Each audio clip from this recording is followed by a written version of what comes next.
Hello, my name's Kingsley Singleton and welcome to this Photoshop Made Easy video lesson from Digital Photo, the UK's best-selling photography and imaging magazine. Hand colouring is a quick and easy way to make your shots stand out from the crowd and improve otherwise uninteresting pictures.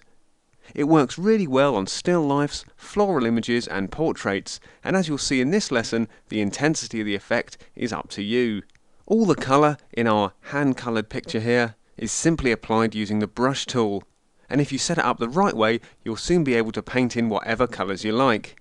Add the colour to a separate layer on your document and it gets even easier, allowing you to quickly fix any mistakes you make while hand colouring, and also alter the strength and the style of the effect using layer opacity and blending modes. Okay, let's see how it's done by closing down our finished image there, and on this month's CD you'll find a picture called handcolor.jpg, which if you load into Photoshop or Elements you'll be able to practice on along with me. Right, so the first thing we need to do is monotone our image. So to do that, just press Ctrl and U on the keyboard or come up to Enhance, down to Adjust Color and pick the Adjust Hue Saturation option there, and that'll bring up the Hue Saturation palette.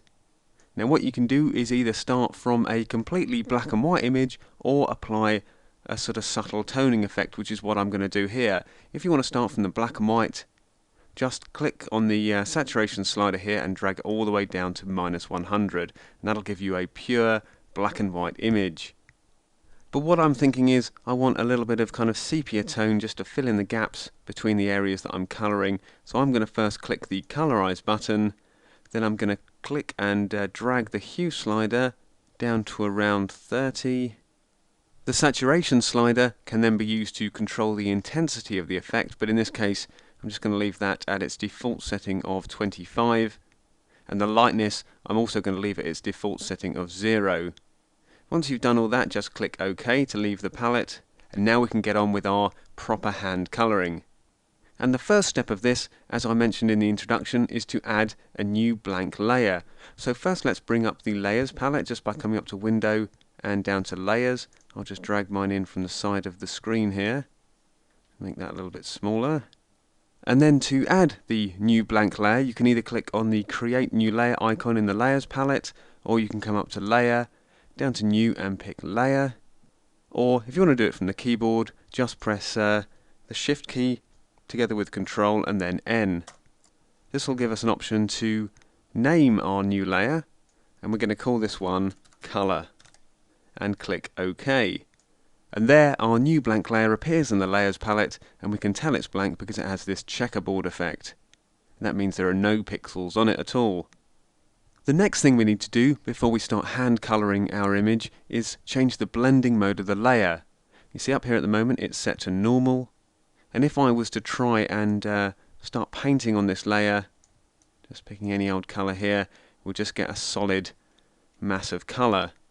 But by changing the blending mode of the layer to colour, just clicking on normal and selecting colour from the bottom of the list here, you see we get a translucent effect, meaning that the detail from the image below is still coming through, and we're really just colouring the parts that we want.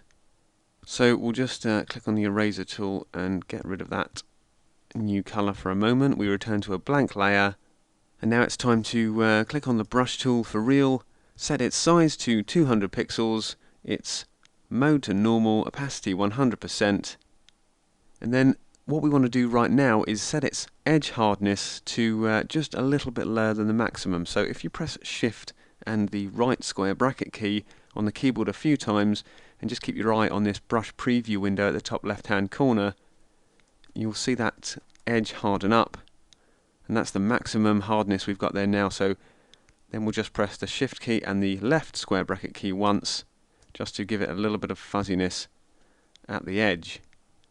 So now that our brush is all set up, all we need to do is pick a colour to paint. So just as I did before very briefly, click on the foreground colour swatch there in the toolbox. That'll bring up the colour picker, and what we're going to do first is paint in some skin tones. So you can either kind of try and guess a kind of a good skin tone using the colour picker, or in this case I'm just going to set the red value to 255, green to 200, and blue to 150. Click OK to exit the colour picker, and then we'll just zoom in a bit so we get a reasonably close view of our subject. I'm just changing the brush size a little there down to 125 pixels just by using the left and right square brackets keys on the keyboard. That's the shortcut to change the brush size. And then we'll just start clicking on the image just to paint in those skin tones. Now you don't need to be too precise at this stage. We can go over the eyes and over the hairline a little bit. Just reduce the brush size again using those square bracket keys, and then to move around the image just hold down the space bar and click and drag. So when we kind of approach these areas of slightly finer detail, just making the brush quite small, all the way down at 10 pixels there, and then once you've done colouring in the face and neck area, just scroll all the way down to the model's hand and do the same there. So we can just once again increase that brush size a bit, just colouring over all of those areas that we want to be a skin tone. As I said before, don't worry too much if you kind of go outside the lines, because we'll be recolouring other parts of the image a little later. Okay, so that's our skin tones dealt with there. But before we continue and apply other colours to the picture, we're first just going to clean up the eyes here a little bit using the eraser tool. Give that a click in the toolbox, set its size to 10 pixels, the mode to brush, opacity to 100%, and then we'll actually just zoom in closer still, and then we'll just use the eraser tool to get rid of those areas where the skin tone has been brushed over the eyes. It's much easier to erase this afterwards than it is to be quite sort of fiddly when you're painting, and we'll also do it for the teeth here. And at the same time, sort of zooming in this close has shown me that we haven't quite kind of covered that jawline there, so back to the brush tool. We're still set to our flesh tone colour there. We'll just kind of paint that in so it's a little bit more neat. Okay, so back out to a full view, and that's already starting to have quite an interesting effect. What's going to make it more interesting, of course, is adding different colours to different parts of the image. So right now we're going to look at this coat, and we're going to click on the foreground colour swatch there again, and then we're going to set ourselves a nice kind of vibrant green colour, just dragging it over to the right hand side of the picker there, clicking OK, then bringing that brush size up again to about 300 pixels, and then we can just start clicking and colouring in that garment.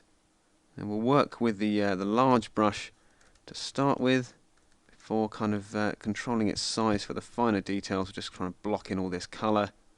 Then use that zoom tool to get in nice and close, back to the brush, drop the size again, and then we can be a little bit more accurate with what we're doing.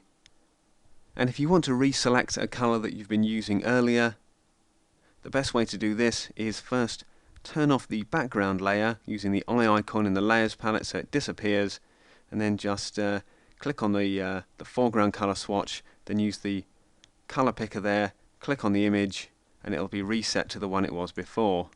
Click back on our background layer so we can see where we need to colour, and then we can continue with the job in hand. So I'm just going to carry on colouring in the coat here, and then I'm going to select some different colours to paint in other areas of the image, and I'll join you in a moment.